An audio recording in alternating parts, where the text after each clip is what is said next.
Urubibe rwa Gatumba Uburundi buhana na Republika Iharanira Intwaro Rusangi ya Kongo rwuguruwe kuri uyu wa 2023 Ruhuhuma 2026 vyemezwa na Maurice Mbonimpa, komiseri mukuru ajejwe igipolisi kijejwe ivyo kwinjira no gusohoka mu gihugu.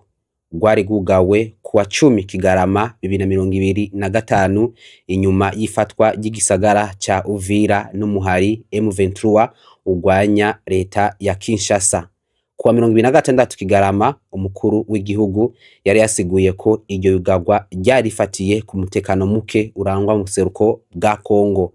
Hari mu kiganiro n'amenyesha makuru imuramvya mu ntara ya Gitega.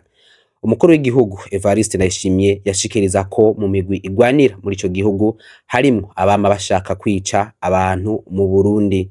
Ico gihe yizeza abarundi ko amahoro vuba azogaruka hakugururwa.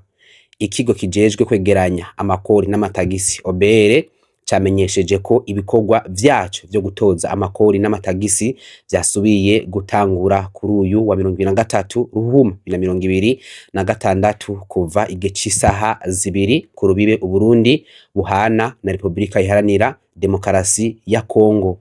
Kigira kiti abatanga kori bose baratumiwe kutwitura nkuko vyahora.